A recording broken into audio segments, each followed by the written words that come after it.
gives me the jersey and I just go, wow, that's like really sweaty. So I'm sure that a lot of the fans that were getting Messi's jersey in Jamaica to take a picture with were getting hit with kind of some of the same stuff. And it catches you by surprise. And when it's messy, then you feel like you might even need to bottle the sweat like it's holy water or something. Well, that's why, yeah, the guy like puts it. I think in the video he like puts it right on his face. I'm like, dude, oh my gosh.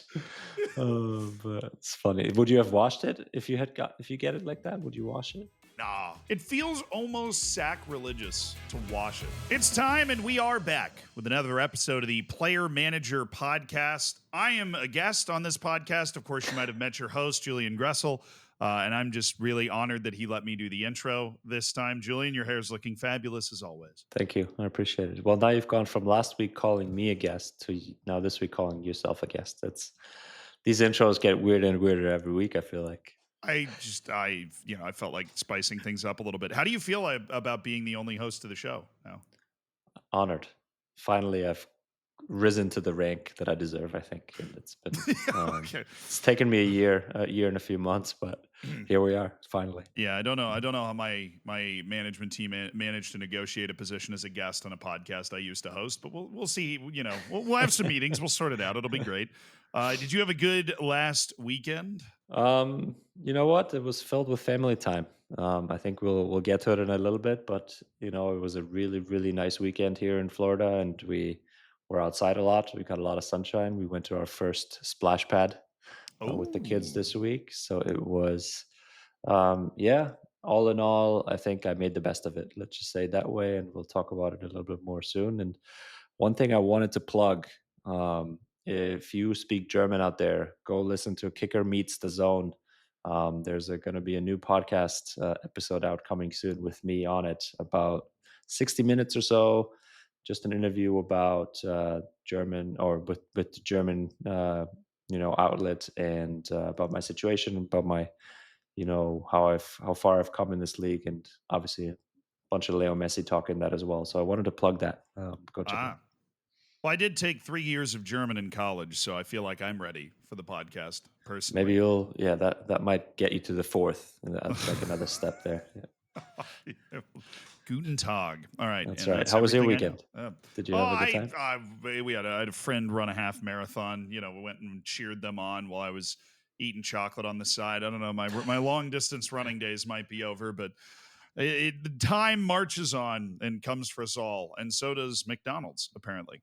But maybe eventually I'll get back out there again because I think we promised we'd run one marathon together whenever you're in your All right. marathon mood. Yeah. We have a very exciting podcast to get to today. We've got Jimmy Conrad's joining us. Fantastic. Famous, of course, for the fact that he once tackled Lionel Messi at a Copa America one time. So obviously honored to have him in our presence, although I'm pretty sure Julian Gressel's done that in training at least twice. I Ooh, have that on I don't maybe. know. Yeah, Maybe. maybe.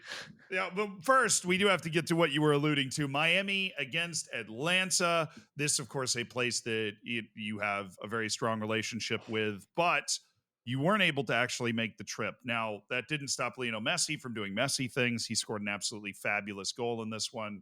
But obviously, you now, as the host of this podcast, weren't able to travel with the team. It is amazing in the year that we've been doing this podcast, whole the whole spectrum of the professional footballer experience seems to have fallen on you. What's it like to hear that you're all of a sudden not going to travel with the team? And I remind the people listening, this is the man, of course, that's played more minutes than anyone else in Inter Miami last year. Yeah, the contrast between last year and this year is certainly quite stark, and then a big change. But this is the first time that I am in this situation where I am just not part of the team.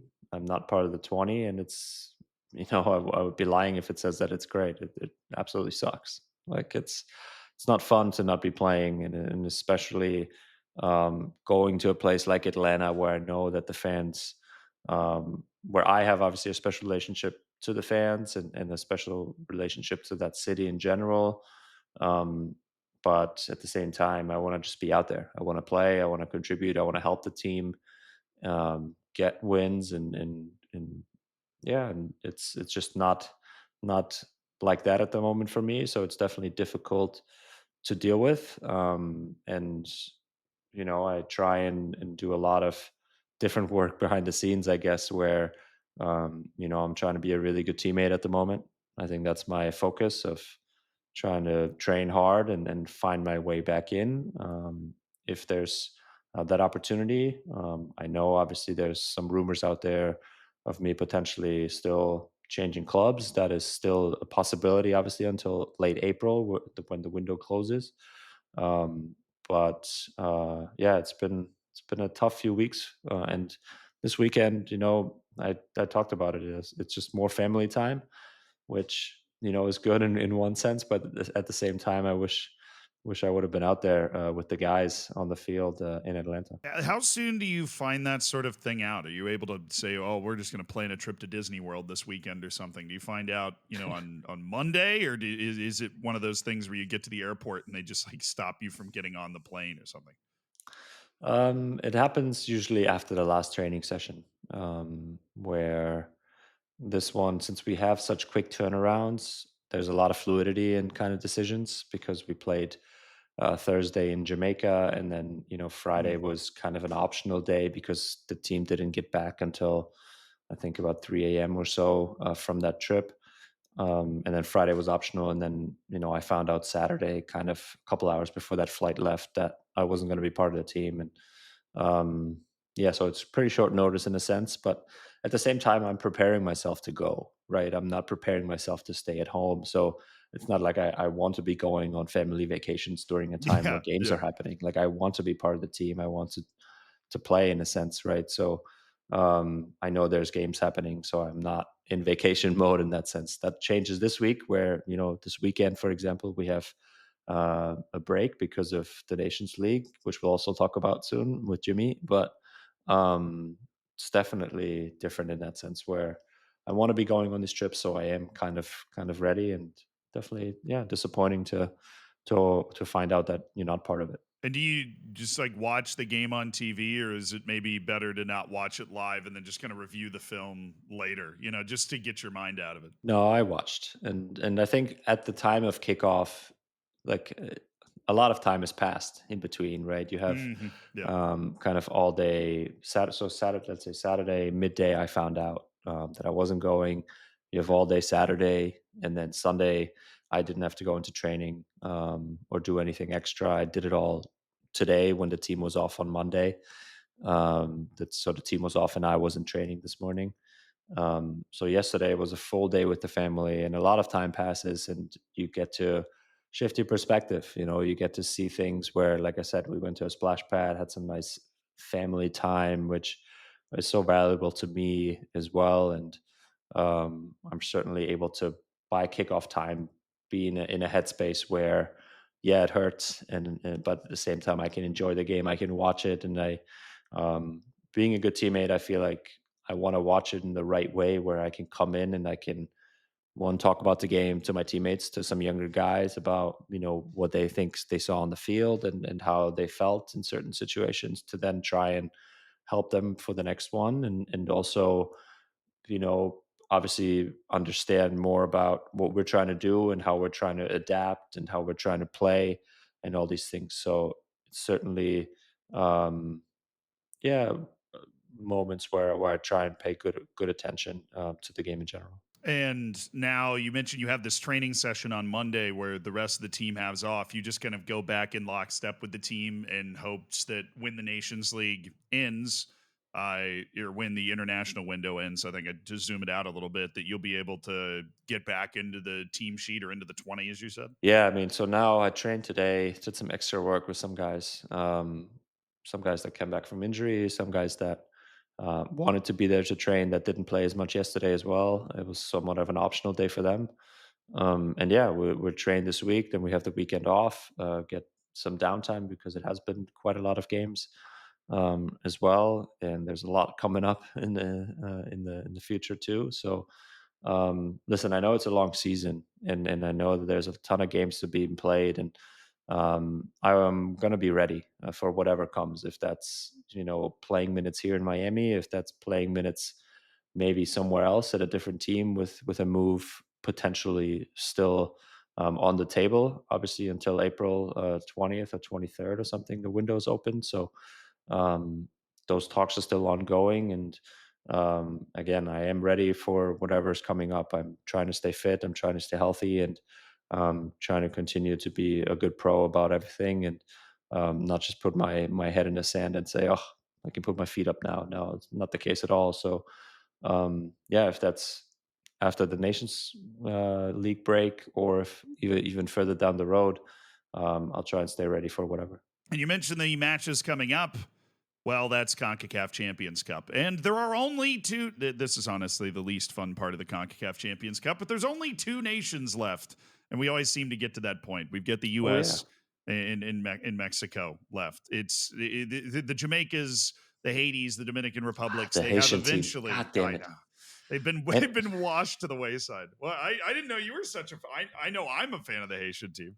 well, because you. That's why I'm a fan Oh of the yeah. Haitian team. I have a Oh, rooting interest I'll because tell. you are like friends of the team there now. I'll tell you what, that goal was onside. I'll believe that until they scored. It should have been 1-1. That match should have been 1-1. It looked onside, and I'll die on that hill with the awful angle I had from the top of the stands that goal, goal was But onside. how dare you forget Canada? It's true.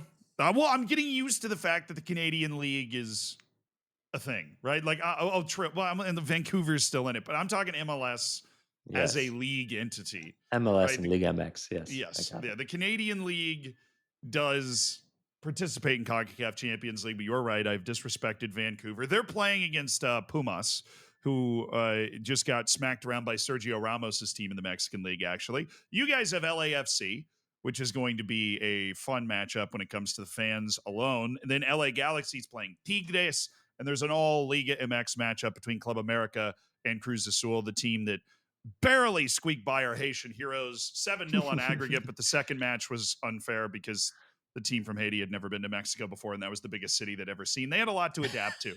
Okay, there was a big learning experience. At home in the Dominican Republic, that game was freaking dead even. But it is now down to the real serious points. And this is the competition, obviously, that Inter Miami can seriously win. What's the team's thought process trying to deal with that, and obviously the start of what is always a grind of an MLS season? Yeah, I mean, we've made it out of this first block really well in MLS and really well in CONCACAF, and that's a good thing. It's certainly something that now we can build on. We can get some rest, and then we can kind of refocus and kind of focus on this next block that is including MLS games again, but also that matchup against LAFC, obviously in the CONCACAF Champions Cup. And I mean, you look at LAFC, some okay results in MLS. Vancouver obviously flying, and the Galaxy, barely squeaking by a Costa Rican team and struggling big time in MLS. So you have the whole spectrum kind of going through this stuff. So I want to give a shout out to Vancouver actually because they went down to Mexico and got a result in Monterrey. That's a place where we lost last year, for example. Um, and they got it done. They were the only MLS team, I think, to beat a Mexican team to advance to this round. And amazing. What an accomplishment. And they haven't lost in MLS. They've won every single game.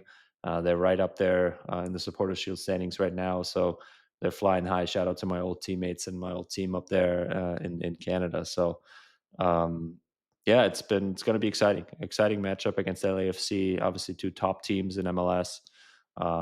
Gotta fly across the country, which is not easy to do on a midweek trip, but I'm sure we'll be ready for it and we'll be up for it to kind of hopefully advance through, to the next round, and then we'll see who we get after that. I'm always curious to know the mentality going into the CONCACAF Champions League because it's so unlike, especially for our listeners. Maybe you watch Libertadores, you watch Champions League or whatever. It is so different from that because all of these teams are dealing with this at the start of the season, right? Liga MX is Yeah. also getting into their season. This is not an end of season sort of tournament. How does that change the approach? Because there's no way that, I mean, for one, you're not being picked, right? So Inter Miami's not in its final form yet. But anyways, there's no way the team is fully cooking yet, right? Like even when you're going through all of the MLS teams, you're saying, well, they haven't started well, or they have started well. Like obviously, we know the way MLS goes, things are going to change 5 more times before we get to the finish line.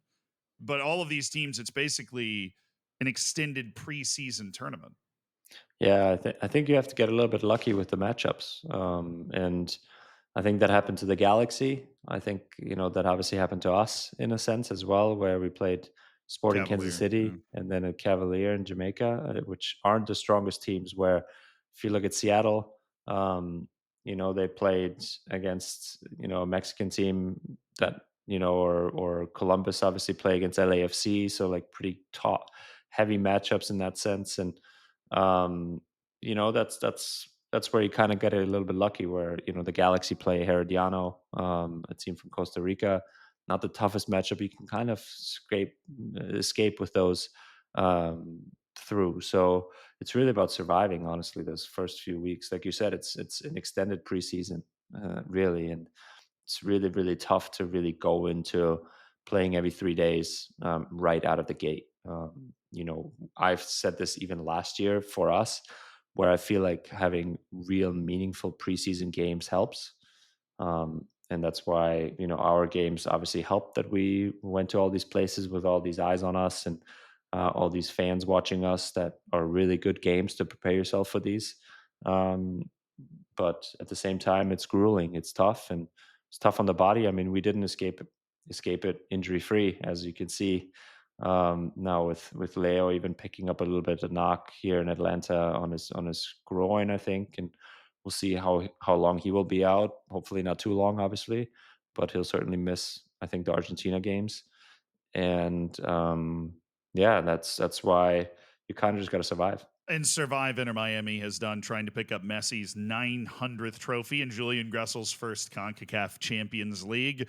There was a bit of a touching moment, though. We touched on Cavalier from Jamaica, where Messi swapped his jersey. Obviously, we've had this discussion multiple times about the logistics, the politics, the really the realpolitik of trying to swap, particularly for Messi's jersey. And whoever ended up getting it for Jamaica was so excited that they got Messi's jersey. They were actually letting fans at the game take pictures with Lionel Messi's jersey, which first, my response is, aren't you worried somebody's going to steal it? Like there's no way.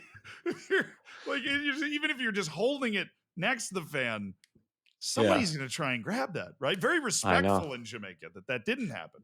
I know, and as I'm watching that video, I can see him being a little bit like, "All right, guys, this is enough now. Like, let's stop this, and let's just I'll take it back, and thank you very much. You got your picture." But they're like people, Yeah. like they're like sniffing it. They're like, I don't know, taking like 4, 5, 6 different pictures. It's hilarious, but to see. But he's proud of it. He's showing it off, and what a moment for him. And I mean, I guess for the people there to see Leo play and come into the game, and at the same time score a goal as well.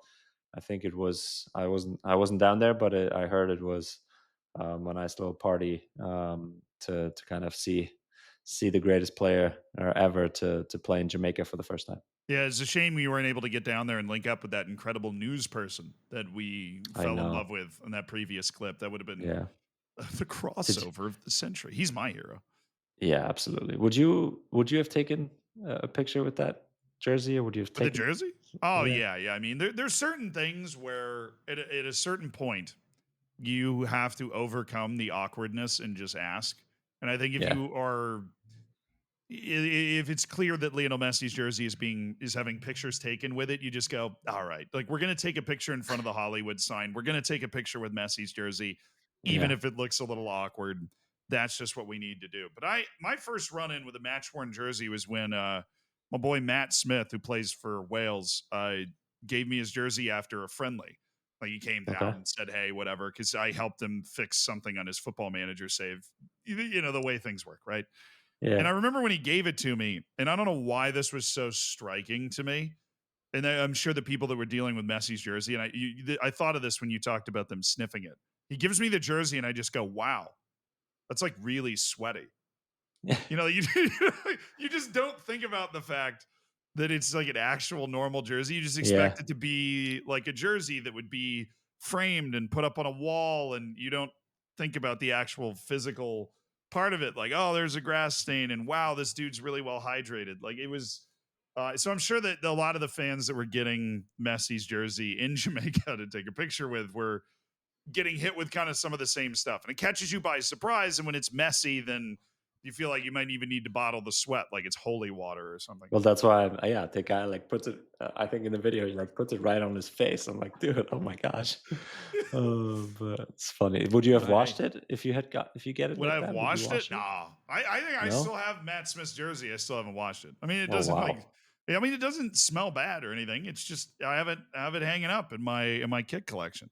It feels Interesting. almost sacrilegious to wash it. I mean, like all the jerseys you've swapped for, have you washed any of them? All of them. Really? Yeah, Well, I all feel of like them that are that washed. removes the.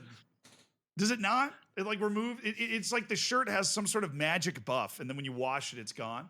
Or am I No, I just am I okay? yeah, magic buff smelling up your closet, exactly. It doesn't smell. Well, I mean, I now give it's it been 2 years, right? So this is the process of trading jerseys. I Okay. trade the jersey. Sometimes I don't even trade the jersey. Sometimes the equipment guys just like exchange the jerseys. And then the equipment guy takes the jersey immediately into the wash. He washes it for me. And then it usually at the next day of training or a few days later, whenever he comes around to washing it, he places it in my locker and then I take it home. Oh, so there's like an official organized way of processing the jersey. You're That's just like if participating. you yeah, if you don't wanna swap on the field with the guy or you, like, have, like, different I don't know, if you don't talk to him and you'd be like, "Hey, you wanna exchange?" Like, sometimes behind closed doors in the locker room, you can't really just go over to the other guy's locker room after a game. It doesn't really, work that way. Yeah. So I like, "Hey, I talked to this guy about swapping jersey." That's what I tell my equipment manager. He then talks to the other equipment manager and kind of exchanges, the jerseys Huh. that way. So even the ones that you exchange on the field, obviously you've done that before. You take it home and you're like, I'm washing this. You don't. You give that to the equipment manager as well. Yeah, I do. I Okay. walk into the locker room without my jersey on and with the other person's jersey in my hand and hand it in, and he'll wash it and he'll give it to me. He's an Those- experienced jersey washer. If I bring it That's home and true. I mess it up, then like that wouldn't be great. So I trust him with that more so than Right. here. Well, then no. Yeah. I mean, I don't have an equipment manager yet, so I don't. I didn't have that luxury, but it feels weird to me. Obviously, if you're watching on YouTube, feel free to leave a comment on whether you would wash the jersey you swap for or not. Please, I yes, let yeah. us know. That I have a feeling I'm going to be on the losing side of that, but I look. I I don't just know. I don't know. it preserves some of the aura. I didn't want to I lose. agree with you. It does. Yes, it certainly does. It's like this But was match worn by Matt Smith on Wales when they played Poland, and I have that. No, that's actually not what I said. I didn't know. I noticed how sweaty it was, but then I just said to him, "I'm sorry, I didn't bring you like a keyboard or something to like swap out." yeah, but I think there's still a difference, right? If you get a Messi jersey, like a one of a kind, like I don't know, Dax Ah, McCarty, he was talking to us about how it was the League's Cup final jersey that he got from him. Like it was his first trophy in the US. So like it had a grass stain on it and like those types of jerseys are different than the jersey I swap with that from the guy I know on the other team. yeah. What I'm Okay. saying, like this sentimental value of that jersey is different than the one that has I don't know, There's value in the sweat that there yeah, isn't. Yeah, probably. it's hard earned. Okay, so if you got like let's say, so we were talking about this earlier. I'm just building a hypothetical that almost surely won't happen, but I'll put you in this situation to get your answer. You get traded. You end up on, let's Mm, say, Vancouver again, or LA Galaxy, or another MLS team that is in the yeah, CONCACAF Champions Cup. You get to the final. You yeah, play Inter Miami. You get Messi's jersey. Are you washing it? probably not. Okay. That one So there probably is not. there is a line. And yeah, there's a line, and then I would probably see how it fares in the closet and how it does in terms of like smell. And if my wife gets really upset at me, then maybe I'll wash it. If it doesn't do it the right way, or I'll just throw it in a frame, and if the frame just starts smelling really bad, then I'd Like probably wash it. But seized up or something. yeah, exactly. But Oh. I probably wouldn't for initially. Let's just say So it that way. you just let the jersey ferment, and then if the fermentation process goes well, and there's no smell, grass stains preserved, then it's okay. Welcome back, and it's time for our very special guest. Although I have to be very upfront that in order to get Jimmy Conrad on the show, we had to sign a contract that said we would play this one specific clip. And so the former men's national team legend, Jimmy Conrad, roll it. It has to be a major target on this play. Number 4 for the United States. Lennon sends it in. The header, and that's into the back of the net. The United States strikes, and it's Jimmy Conrad. Jimmy Conrad finds the net. 1-0 USA. I love how you just know exactly what clip we were talking about. I think everybody does at this point. I have the public, or at least my supporters out there, completely brainwashed as to what the clip is. So It's amazing. and I have more than one. I have the tackle of Messi in the Copa America that I'll flash every once in a while. But mainly my goal against Mexico is All my right. calling card. That was the interview. That's all the 2 videos we wanted to cover, and thanks for joining us today. No, I just want you to know, when we started this podcast, and I was like, our guest today, famous for the fact that he tackled Lionel Messi once in 2007. So we've checked every Jimmy Conrad box that we possibly could have. But we really do appreciate you coming on the show with all of your reputation preceding you. Yeah, it's all smoke and mirrors, but I appreciate you continuing the legend that is those 2 clips. Yes. And the man gets lost in the legend. It really does. We are, we're happy the man's here, Conradinho, and we are excited to talk about a bunch of things, Champions League picks and the whole 9 yards. But we're going to start with the Nations League. You're going to be in LA for the matches. U.S. is playing Panama. You got Canada against Mexico. Winners play each other. In my opinion, CONCACAF's biggest showcase, where you finally get all of the best teams going up against each other. What are you looking forward to most? Well, this Gold Cup erasure that you just put out there, saying that the Nations League is the best competition. I say that as a former Gold Cup champion. I didn't get to play the Nations League. When you won it, that was the big deal. I want to give you that. Very much. Thank you very much. Thank you very much. I'll take that. Los ojos del mundo.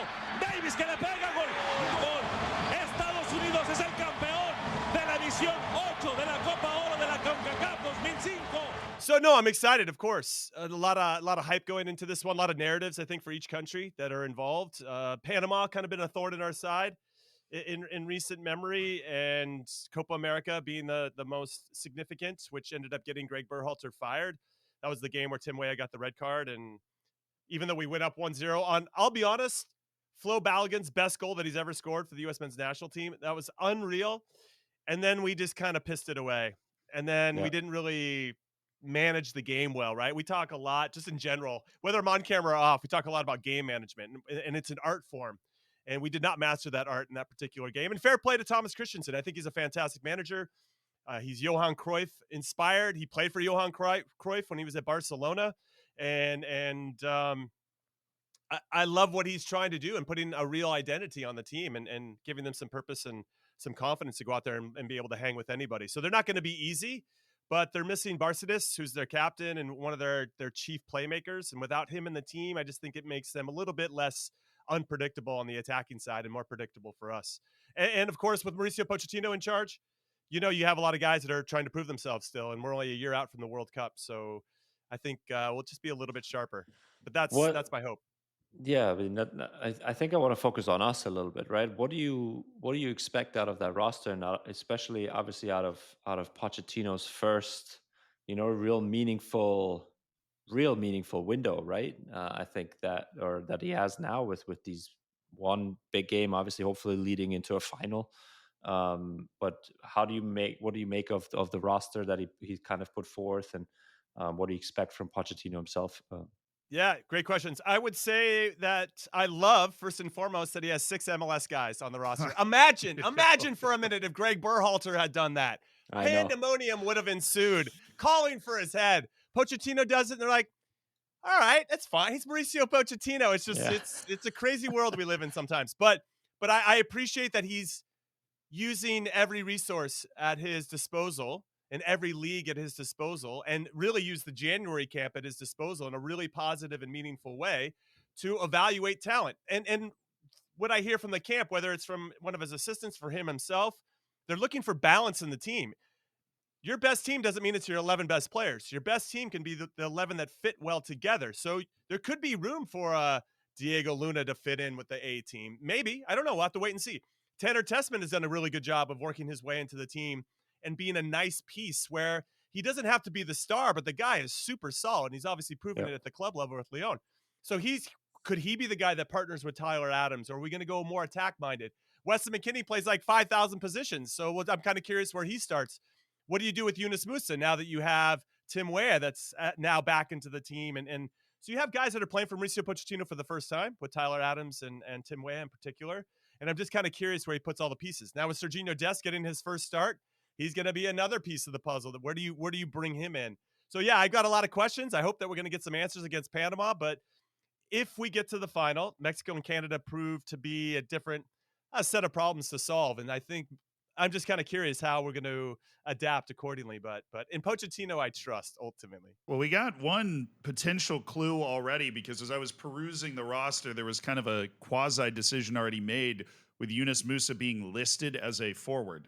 I don't know if I've got the recall to be able to pull if he's been there at any point in the past, but I know that in that kind of 4-3-3 setup that Berhalter was running, he was always hanging out around the midfield. So maybe new number 9. I'm with it. Sure. Why not?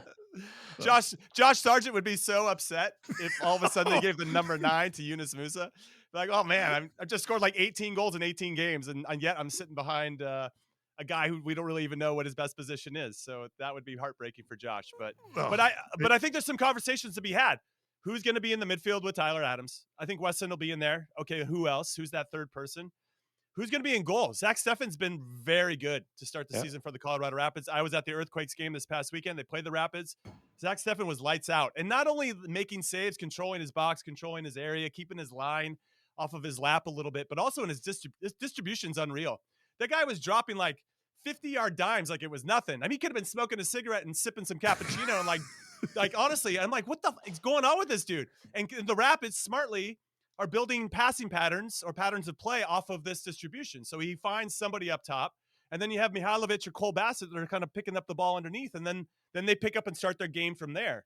It's really, really effective. And so if you're looking at that, and if I'm Mauricio Pochettino, you're like, listen, I got Matt Turner, clearly a good goalkeeper, just doesn't play a lot, so he's going to lose some of that match sharpness. But you got a guy who's lights out, who's good for us in the January camp, and has got excellent distribution. I think we're getting closer to a coin flip as to who's going to be our number 1 going into next year. Patrick Schulte is completely out of the picture for you? No, he's not. Okay, this is listen. I'm not doing Patrick Schulte erasure, just like you're not doing Gold Cup erasure. Listen, there's a time I thought Patrick Schulte was solid against San Diego. 7 saves. You know, he obviously has some experience and the Olympics and everything else, but right now I'd go with Zach Steffen. Zach Steffen for me, I would love to see him start. And Matt Turner would be upset, but the guy needs to go find a club. He can't go sit on the bench for another year and then expect to be the number 1 going into 2026. It's just not going to work out that way. And that could be, I'm happy for Zach Steffen because I always felt bad for him how quickly all of that seemed to fall apart right as Matt Turner was on the rise. And it's impressive he's been able to kind of put himself back together and get back to a point where he's playing like the guy that we all know that he can be. But this is such a huge decision because let's say if he goes with Zach Steffen in goal and he plays well and we win the Nations League, I don't see a world where that doesn't carry you to the number 1 jersey at the World Cup. I mean, I really don't. Maybe it's there. I mean, you got the Gold Cup still. I know you don't really care for it. No, but it's happening. I'm putting words in your mouth on purpose. No, yes, that's why we can go on the internet and then we can slice up your words. Oh, I'm going to change this whole thing around with AI. Viral You moments. just wait. No. But I still think the Gold Cup will have some value. As someone that in 2005, when I got into the Gold Cup team, I knew that it was a chance to be around Bruce Arena and the coaching staff for a tournament that obviously is not like for a World Cup. There are a lot of similarities in terms of how much time you're going to have to prepare for it. And then how are you going to manage a game every 4 days? Where do you fit in? How can you be valuable? If you're not starting every time, are you still a valuable addition to the team?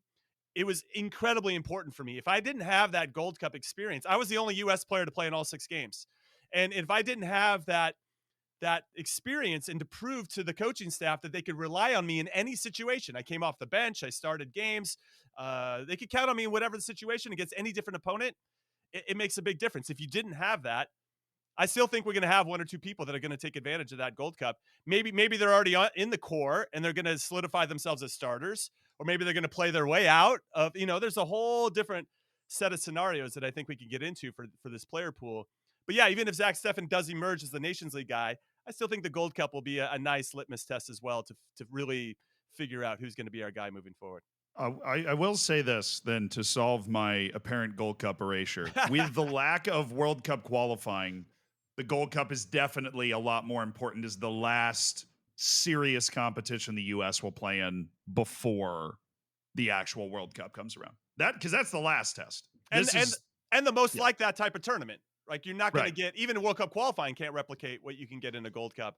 And a lot of the behaviors and habits and disciplines that the coaching staff wants to instill, I think it's really important on a lot of different levels. But I think we'll get some good friendlies. We already got 2 scheduled with Switzerland and Turkey coming up. Yep. So obviously not the same type of pressure as a World Cup qualifier, but hopefully we're going to be able to cut our teeth against some good opponents to sharpen us up before the World Cup. Hey, I played in the Gold Cup too. It's a lot of fun to be part of a tournament like that. You know exactly what I'm talking about, Julian. Didn't really lead to more for me, unfortunately, because it was a very volatile time, I want to say, in U.S. soccer history. That last year or 2 years ago now, but certainly. I apologize for bringing up old stuff now. No, maybe we should have fine. kept the Gold Cup erasure real. You're fine, man. You're fine. This is great. But I want to get back to the other matchup a little bit, Canada versus Mexico. You're obviously pretty good friends with Jesse Marsh. Yeah. What is he telling you directly about kind of his approach for this game and then obviously moving forward? I don't even think he needs. I don't even feel like I need to share anything on the inside. He's so public about how he's feeling.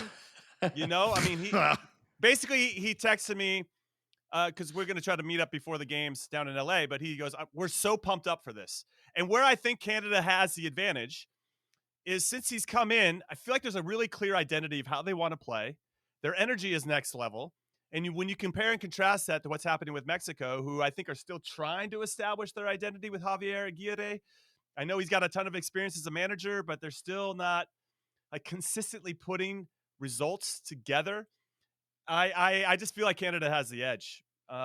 Mexico has some quality, but will that quality actually emerge? I mean, they got 2 tremendous strikers now that are in good form with Santi Jimenez and Raul Jimenez. But personally, if I was Mexico, I don't want to give them any tips, but if I was Mexico, I would roll with both strikers. I wouldn't do a 1-for-1 thing. Just throw those 2 big guys out there. When I played against Mexico, they would roll out Jared Borghetti, their big number 9, and then Cuauhtemoc Blanco would be their kind of second striker. And he was so elusive because he just dropped into these pockets. And as a center back, like, do I follow him? Because if I don't follow him, he's just going to get and like pull the strings from a little bit deeper. Yeah. But if I follow him, then they're just going to find Borghetti, and that's going to be a 1v1 situation for our other center back. They created a lot of problems and made you suffer a little bit in terms of problem-solving decision-making. And now I just don't know if they have those types of players. So if you threw both of those guys out there, I think it would cause some problems. And maybe it's a situational thing that if they're down a goal, they'll throw out both of those strikers at the same time. But yeah, Mexico just doesn't. They're not as intimidating as they once were. And I feel like Canada at least is starting to create some hype, and obviously building off of what they did in the Copa America. They just got a little bit of that swagger, and that's what Jesse's been talking about. He wants to instill some of that American swagger into the Canadian team, which is a really funny way of thinking about it. No, it's amazing considering where things were 10, 15 years ago to even be suggesting this. Obviously, the U.S., even though Panama is very dangerous to the U.S. in particular, it seems the U.S. is going to be the favorite going into that game. But is it possible, given the trajectory of the 2 teams and guys like Jonathan David and Alphonso Davies playing huge roles in the Champions League, that Canada might even be a favorite for this matchup, or is that still too far? No, I think Canada's, for me personally, Canada's the favorite. For all the things that I mentioned. I know I'm talking more about the intangibles, but even if we get into the players, pound for pound, Alphonso Davies is probably the best player in CONCACAF. You got Jonathan David, who is arguably the best striker and has the numbers to back it up, right? I mean, even if he's not number 1, he's in the conversation for sure. And then you have You got Jacob Schaffelberg, who I thought was really good in Copa America, the Canadian Messi or whatever they're calling him, and you got Ali Ahmed, excuse me, on the right side, who's very good in 1v1 situations. You got Kyle Larin. I don't want to forget about his contributions to the team, and now you got two center backs who one plays for Nice and the other one plays for Marseille that are just getting a ton of experience, and they got good goalkeepers. And you got Alistair Johnson on the. I mean, when you look at their team, there's not a lot of weakness there. Estaquiao plays for Porto in the middle of midfield. You got Kone, who's probably going to play. I mean, I'm like, dude, that's a good player. Oh shit, that guy's a good player. That guy's a good player. So maybe the depth is where they can maybe pick up on Canada a little bit, but he's doing a good job of recruiting dual nationals. Jesse's got this team in a good spot, and now it's just a matter of, can they get results consistently against the top teams in our area? And I think that Canada will prove it against Mexico. I think they're the favorites for sure. And then going into the final, hopefully it's US Canada. That in itself would be got some good narratives there for sure. Oh man, the whole narrative with obviously Jesse versus Trump,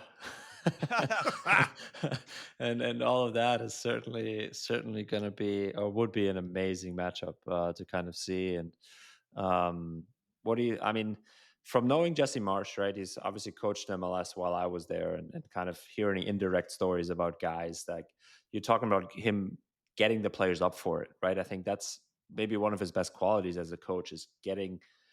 I mean, he's doing it already, right? If that matchup were to come with Canada versus US, it's like all written already. He doesn't even need to say anything. I feel like these guys are going to be up for it. But I also think there's going to be some stuff on the US side that he's giving them. So do you think you would kind of, as if knowing Jesse, I don't think he will do this. I don't think he'll diffuse anything. But do you think he should, or do you think he should kind of maybe double down a little bit more and kind of ramp things up even more? We all know what Jesse Marsh is going to do. That dude is tripling down. Exactly. And I think that's what makes him special as a coach. He has that much belief in his team, right? There's a level of trust when he makes those comments. He in some ways is telling his team, I trust you to go out and get a result. I believe in you to go out and do the business. I know that you're capable of that. That's the underlying message of these types of statements. And so I respect it. I'm actually starting my UEFA coaching course next week. And so he's a role model in terms of tackling, going through the UEFA courses and coaching in Europe. And obviously I pepper him with questions all the time about his experience and that adventure in particular. But yeah, when you look at, and I agree with you that he's very good at getting his players to be ready at that time. Something I learned during my World Cup experience, because I was one of the few MLS players on the 2006 World Cup roster. Yeah. And at the end of that tournament, me and Clint Dempsey were two of the highest rated players for the US, and we only played in MLS at that point. And I learned through that experience that even though we were littered with talent and talented guys, more talented than me for sure, playing in Europe, playing in big clubs, it's not what you did before the whistle blows. It doesn't matter what you're going to do after the game is over. It's, are you ready when the whistle blows? That's all that matters. Yep. And it doesn't matter where you play for your club. Are you ready right then? Are you ready to step up and take responsibility and make plays and make your team better? That's it. And Jesse's very good at that, and getting his guys ready for the whistle and making sure that they're all together and committed for the right cause. And I already have my own experiences that I would draw upon, but I feel like we're pretty similar in kind of seeing how to motivate a team in a similar way. So yeah, kindred spirits on that side of it for sure. But you still have to go out there and execute. As you know, you still have to go out there and solve problems and make decisions that are reflective of what you've been working on as a group. And with all of this factoring into it, Canada potentially being favorites against Mexico, in your eyes being the favorite against Mexico, in my eyes being the favorite against Mexico, and then a final matchup between the U.S. and Canada that has geopolitical implications, it feels like. How do you think this is actually going to play out? Do you have a prediction for us? Yeah, I would say U.S. 2-0. I feel like we played Panama in Mauricio Pochettino's first game as a friendly. Take that all with a grain of salt, I suppose. But I feel as he's had more time around the group and been able to instill the types of methodology or ideas or philosophy that he wants, and now everybody can kind of come into camp knowing what's expected. And now you got some January camp guys too. I just think we're going to be a little bit more efficient in what we're trying to do and how we want to do it. And then, of course, we have some players who are playing pretty well. Christian Pulisic's coming in, 3 goals in his last 2 games. Jedi Robinson's been unreal. So you have a couple guys. You got Tim Weah, Tyler Adams. He hasn't been able to work with those guys yet, who are obviously cutting their teeth and playing well at a high level as well, scoring in the Champions League and all that type of stuff for Tim in particular. What a goal that was, too, against PSV. But so, yeah, I feel like the U.S. just have an advantage. And with Panama maybe not having all the players that they'd like available, I just feel like we're going to be able to manage the game a little bit better. So I see us winning that one 2-0. Could be a 1-0, but I'm hoping a comfortable 1-0. And then I could see like a 3-2 barn burner with Canada and Mexico. But I think Canada's going to have enough. Canada's going to have enough to get over that hump. And Mexico are kind of do what they've been doing, which is fall into turmoil again. Should they fire Aguirre? Should they keep him? What are we going to do? Should they promote Rafa Marquez instead? Like, what are we going to, it's just, that's kind of the world they like to live in right now. And I think it's selling a lot of newspapers and digital ads or whatever. So Mexico will then go to the 3rd place game, and we'll see if they can beat Panama in that game. But yeah, like you said before, Julian, it's written in the stars that I think we have a U.S.-Canada final. And then who takes it? U.S. is going to win, but I don't think it's going to be easy. I thought that Jesse did a really good job. We had Mikey Varas in charge at that time before Mauricio Pochettino took over in that friendly in Kansas City, where if you wanted to see evidence of which team was up for it and which one wasn't, and which one was ready to do the little, like the difficult moments and survive, maybe some tough moments to go on and then actually, take it to another team, Canada was way up for that game and deserved to win. So they have that to lean on. And they kind of, what was it, the first time beating the U.S. on American soil in, I don't know, like 3,000 years. So, so I feel like that's something that he's going to use. We've done it before. There's nothing to be scared of. We're going to do it again. And we have the quality to do so. I think that'll be a really tight game, but I could see the U.S., and I'm hoping the U.S. edges it. Sounds good. I like that. Sounds good to me too. I like that plan. Yeah, I like that plan. Cool. It's a good one. So you said you will be on the ground in LA. What will you be doing down there? Maybe just give the listeners some shout out here of what they can expect from you. So from one podcast to another, appreciate you guys having me on and giving me the floor. I do the Call It What You Want podcast with the great Tony Meola, one of the greatest goalkeepers in U.S. men's soccer history, and Charlie Davies. We have a podcast that we do together. So we'll be on the grounds. CBS Paramount Plus is the rights holders for this tournament, and so we're taking advantage of that. So I'm hoping that I get to rub shoulders with Thierry Henry and Clint Dempsey. They'll be doing the TV side of things. That should be a lot of fun. But yeah, we'll be on the ground doing that show. You can get us on the Golazo America YouTube channel. That's where you can find our show. And we'll be having content every single day, whether it's press conferences or anything that's happening, any news that's dropping, and watch-alongs, live watch-alongs. Come hang out with us for a live watch-along for the games. So we'll have some special guests joining us for that as well. Beautiful. Amazing. I think I saw that live watch-along where Leo Messi became a World Cup champion. I think I just saw that, like, in preparation for this little thing. I was like, I saw that must have been a sick experience, huh? Yeah. I had the chance to go over to Qatar and be on the ground. It was me, DeMarcus Beasley, Mo Adu, Sasha Kleshin. We're doing the World Cup final together, and it was sick. Yeah. Oh, I did a watch along to that in my stream room, and that was still like one of the coolest things of my life. No, it was. Yeah. I don't know. This kind of got lost, and I blacked out for most of it. But I watched every second of the World Cup live on stream, including waking up at 4 a.m. every day. Would highly recommend if everybody gets the opportunity to do that. Although I think if I try to do that with the 48 team World Cup, I might just cease to exist. It's 108 matches, something like that. I don't know. Fortunately, the modern European Champions League is a little less than that. And after this break, we're going to talk about our picks. The Champions League has entered the final 8. And of course, all 3 of us here made our picks. And the final standings between Zealand, Julian Gressel, Jimmy Conrad, literally a 3-way tie. We all went 6 for 8 somehow in our Champions League predictions. You, of course, picking it on Morning Footy, I believe, CBS. We picked it right here on the podcast. Julian, congratulations. You only missed PSG and Aston Villa. You picked Club Brugge for some reason. So well done on that. I missed Dortmund and Inter. I was feeling Feyenoord, and that was not a good idea. And Jimmy picked Dortmund everybody but Dortmund and Bayern, a strong anti-German bias, Julian.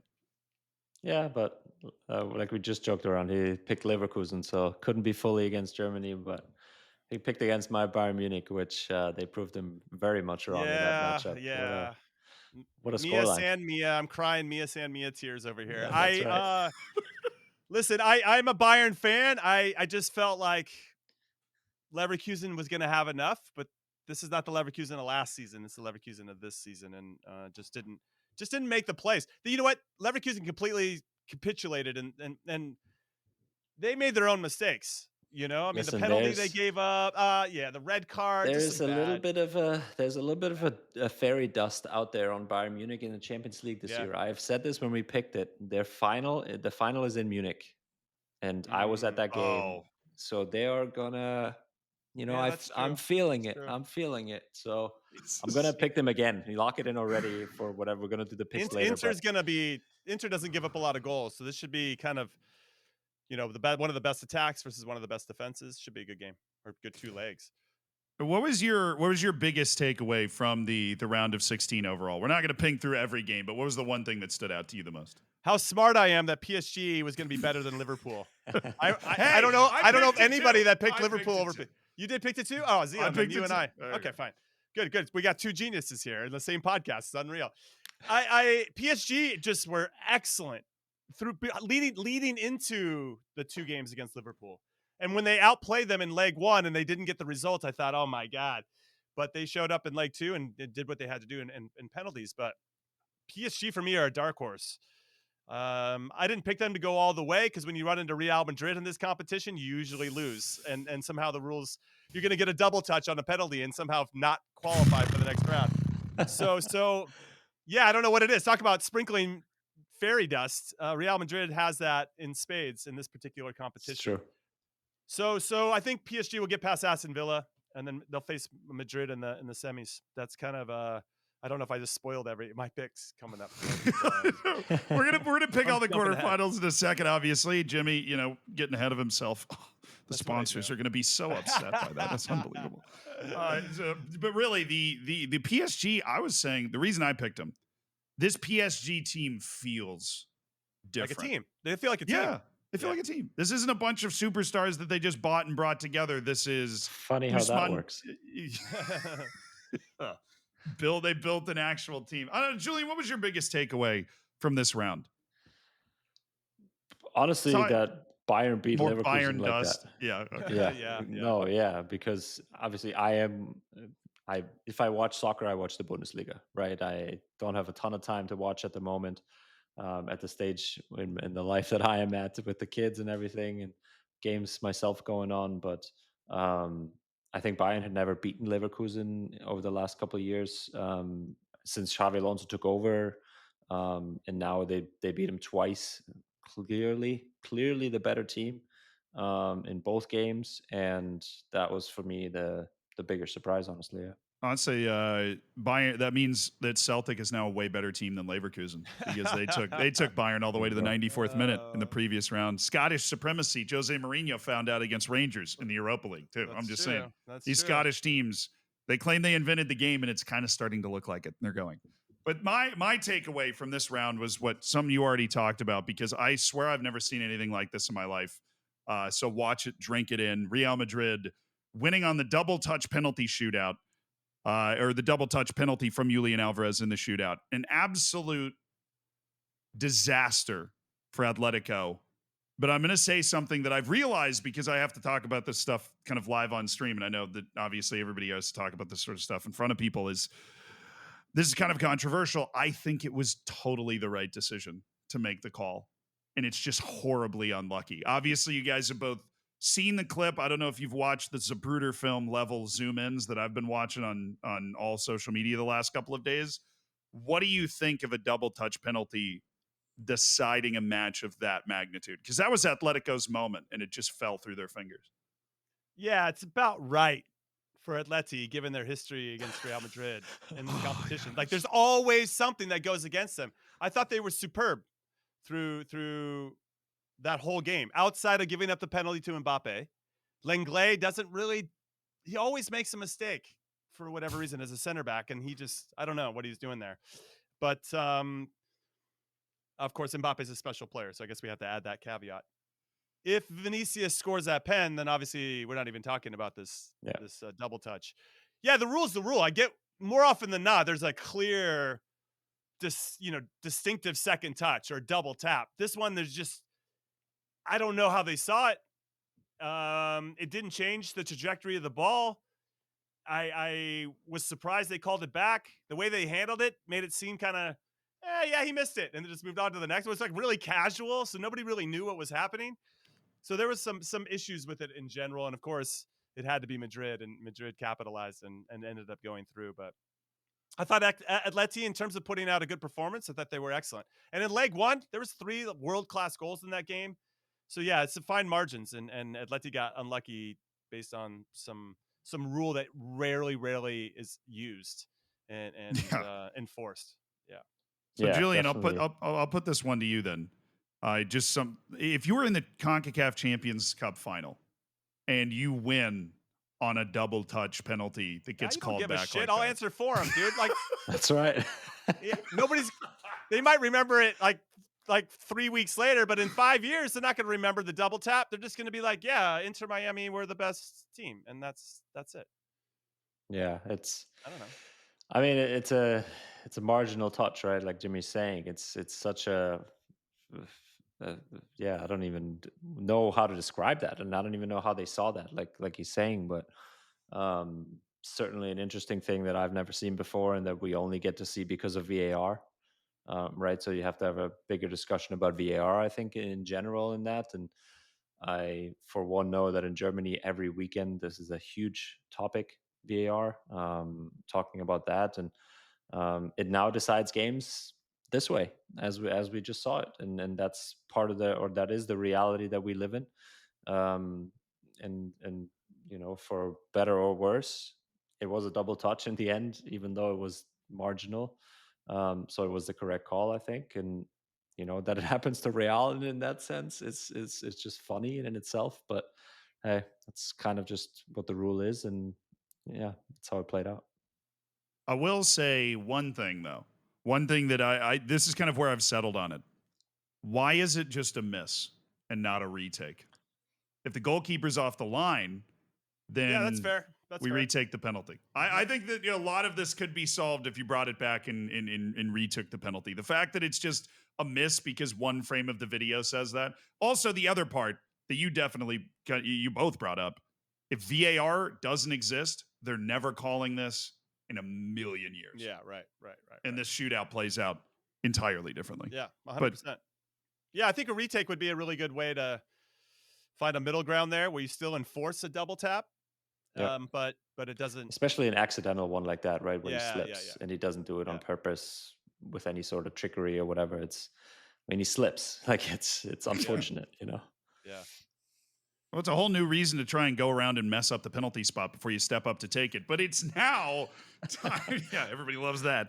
Let's see how that actually plays out in the CONCACAF Nations League. Sorry, Zealand, to interrupt. But no, hey. I think this is the first time where they're trying the actual grass that will be how it is going to be at the World Cup. So the grass not over the turf. It'll be sanded, and there's actual grass there. The turf is removed and everything. So we'll see how the field plays. I'm sorry, I want to throw that I'll be there, so I'll come back and report firsthand for you. I'll be your sideline reporter.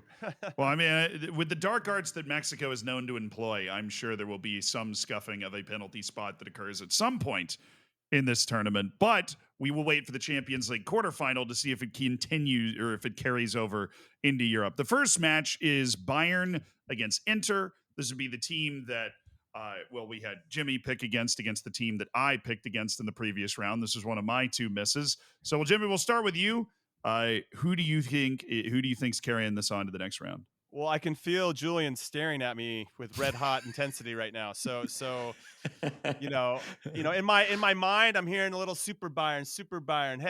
Hey, but on my original bracket, I had Inter getting into the semifinal, and they were going to take on Bayer Leverkusen. I think.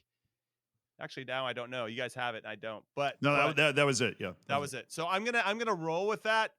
I think that as a former center back, defense wins championships, and because Inter have the best defense in the Champions League, I'm just gonna stick with that, with all due respect to Julian, Fair. who Totally probably fair. doesn't want to be my friend anymore. No, it's fine. You can be wrong. It's okay to be wrong sometimes. Well, It's that's fine. true. I did. I lost against Leverkusen. Yeah.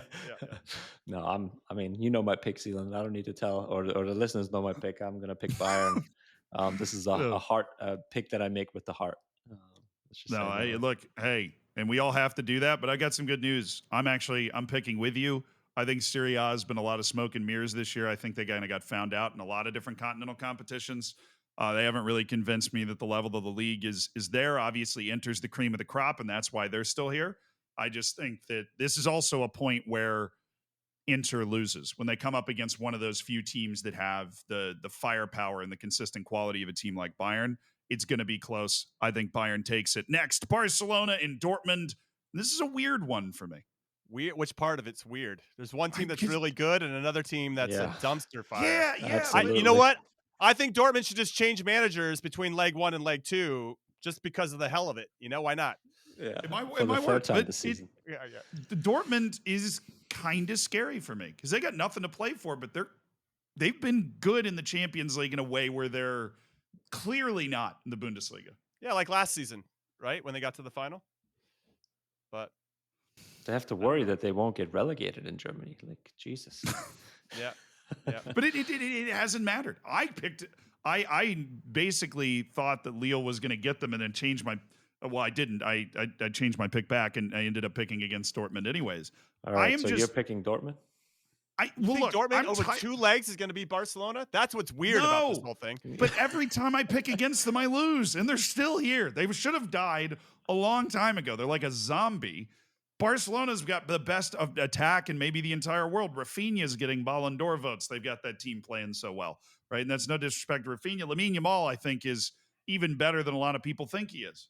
But Dortmund scares me, and I'm going to pick Barcelona, and I'm going to regret it because you're not going to regret it. You're not going to regret it. No, you're not. They're going to go through. Listen. What's the cliche? Games are won in midfield. Listen, the midfield for Barcelona is healthy. They've got more than everybody's. They got options, and so if somebody's not working out, they just plug in somebody else, and then they got a dynamite attacking front three, and then if Lewandowski can finish his chances, which he does on occasion, because he gets a lot of them, then Dortmund don't have a chance. He doesn't have a chance. Don't have a chance. No. I don't know his track record against Dortmund, but I know he liked to score a lot against his former club. So yeah, I agree. Yeah. I'm Barca all the Julian. way here. We're back to being friends again. Mm-hmm. Yeah, there we go. We might have a similar reaction to PSG against Aston Villa, but I just have to check. Anybody feeling Aston Villa to make this spicy? You have to, because Unai Emery's a master at these types of competitions. Now, obviously, it's been more Europa League than Champions League, but over 2 legs, you add Asensio, you add Rashford. It just gives you a bit of a different dynamic. They can hurt you in maybe different ways. But for me, PSG is a different gravy, and they proved it against Liverpool. So I got PSG in this one. Yeah, I agree. I think PSG is probably the best they've been ever since they were trying to get serious about winning stuff, and this is, I think, the closest they're going to maybe get this year to actually winning the Champions League. So they're going to go through. I think Ousmane Dembele's got a dark horse shot at a Ballon d'Or. I am so happy that his body's holding together so he can be what he used to be, or what I would say Barcelona thought he was going to be. I think PSG might win this impressively, comfortably. But I will give a shout out to our producer, Alexi, who just chimed in the chat of this call, and he thinks Villa's going to win. So I want to put somebody out there, and yeah, he probably didn't think I was going to say that publicly, but congratulations, Alexi. You're now on the hook.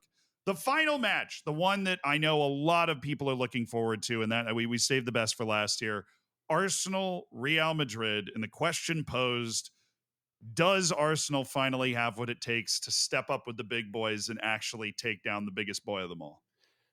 So actually, somebody's got to refresh my memory here. Who has the first leg? I think that actually it is Arsenal at home, and then I believe Real Madrid is at home. Yeah, okay, I'm confirming it now. Real Madrid is at home for the second leg. Arsenal's at home for the first leg. Now, of course, Madrid, they just do what they're going to do. Arsenal, that first leg is really important for them. They need to get a pretty good result, because if you go back to Madrid pulls something out of their butt like every single time in leg 2. Yeah. And even in leg 1, they figure out a way. So you gotta be something special in leg 1. It would be pretty humorous if Arsenal, who pretty much crashed out of the Premier League, and had so many hopes and aspirations to really challenge for this year, and it feels like a bit of a down year in the Premier League for some of the clubs. Man City stands out. So this was it. This was their big chance, and they completely botched it. If they just beat Real Madrid in the Champions League, it would just kind of flip the script on what they've been doing. So I think Madrid are Madrid in this competition. So every time I bet against them, they always win. But it would be pretty fun if Arsenal did get past them. That's what I'll say. I'm kind of like heart is saying one thing and my head's saying the other. Yeah, I could see how that would be good script writing. How Arsenal would go through on this one, especially on this one where nobody really expects them to beat a Real Madrid in the Champions League, right? I think where it's like almost like a matchup you just kind of like screw to the side and be like, Real Madrid's gonna win this, like they always do and stuff. So I'm still gonna pick him. Yeah. Well, okay. I'm gonna spice this up then. I am a big believer in mentality of teams going into it. I am also aware that is probably a contributing factor to me being the only person in this conversation that did not play professionally. But Arsenal has been sad and beaten up for most of this season. They have been up against it. They know they're getting a rash of shit and they're having a terrible time. This was their year. And like you said, they blew it. This is now a breath of fresh air. The feeling that all of the Arsenal fans seem to have going, wow, we actually have taken a step forward. Now we're playing Real Madrid in the Champions League when, 6-7 years ago, this felt like a pipe dream. We're back here. The atmosphere at the Emirates for that first game is going to be insane. They're going to be up for it. And I don't know how, I don't know where. Real Madrid's tired. They're in a title race. I know they're Real Madrid, and I know I'm going to regret this. I think that Mikel Merino has been in good form. I think he's going to scratch a goal. They're going to work some set piece magic. And I think, set pieces. I think Arsenal is going to find something here because Real Madrid is coming into this the same way they always do. And Arsenal's coming into this with just this unbelievable amount of energy. And they are very talented. This isn't like Club Brugge we're talking about here. No offense, because they had a very good run, but like they have the guys to win this game. I think they can get enough. I think they can get enough out of those guys. And I think Mikel Arteta can cook up something that can actually pull it off. Maybe I'm crazy, but I'm going to pick Arsenal. Okay. No, I respect it. Defensively, Arsenal is very sound. And I think there's some crazy good matchups in this one. I mean, you have Declan Rice up against Jude Bellingham. Like that in itself is going to be awesome. Now I know that Declan's a little bit more of an 8 than a 6, so maybe it's more Thomas Partey who's dealing with Jude. But then you have Gabriel and Saliba that are going to deal with Mbappe. You have Jurrien Timber taking on Vinicius. Where I think that they could maybe take advantage is just because he's young. You could get Lewis Skelly going up against Rodrigo. I feel like Rodrigo's got the edge there, right? These are some of the biggest games that Lewis Skelly's played in his life, right? But I don't think the front three, though, of Arsenal are really okay. Yeah, you can have Fede Valverde. I'm sorry we're getting into the weeds, but I love this matchup. Fede Valverde playing right back potentially, and he's got Trossard. I think that he could manage that. Marino is not going to scare Rudiger and whoever else, Asensio, who's next to him. And then you have Martinelli, who's coming back in and trying to get healthy. I'm looking at the starting 11 for Arsenal against Chelsea in the last game. Against Mendy, and then Courtois in goal. I like David Raya as well, and it could come down to whoever is the hotter goalkeeper. I just don't. Odegaard, of course, is tremendous, but I don't know. I feel like when you start looking at it like player for player, I don't know how you don't go with Madrid. So Zealand's already feeling bad about his pick. No, hey, I wanted to add a caveat. I wanted to add a caveat. We need a lot of caveats. Keep going. Yep. No, it's just one. I just need one. One. This is conditional on Bukayo Saka playing in both legs. They're saying he's targeting a return for the first leg. If Bukayo Saka's back on the field and leading that attack, I think it could be different. How long though? How many months has it been since he's played? I mean, yes, him being back is great, but match sharpness is a lot different than training or playing the U23s or whatever he's doing. So I'm 100%. I think poking a hole into your caveat. Look, and if you're picking the underdog, there's always going to be a hole. I'm just finding that reason to believe that maybe the evil empire can be defeated for once. Maybe. Hey, that's fair. That's fair. I like the pick. I just like That's a over wrap. 2 I love legs. it. It's gonna be hard. Yeah. I love it. Put I love a it. bow on it, and when Real Madrid wins, you guys can all laugh at me in the YouTube comments. we Jimmy, will. thank you so much. Of course. Thanks Yeah. for having me. Thanks for joining us, man. It was fantastic. Thank you. Thank you. And that's a wrap for the show. Thank you so much for listening, for watching. If you are watching on YouTube, remember to subscribe. Remember to leave a comment. We didn't get to any questions today, but we're just saving them up for next week or the week after. We always try to get to those. And thank you so much for leaving those on the Instagram posts as well. Julian, great time as always. Thanks for having me as a guest on your podcast. Yeah, you're so welcome. Thanks to Jimmy for joining us as well. Amazing show, and subscribe. Subscribe, or else Julian won't be able to eat.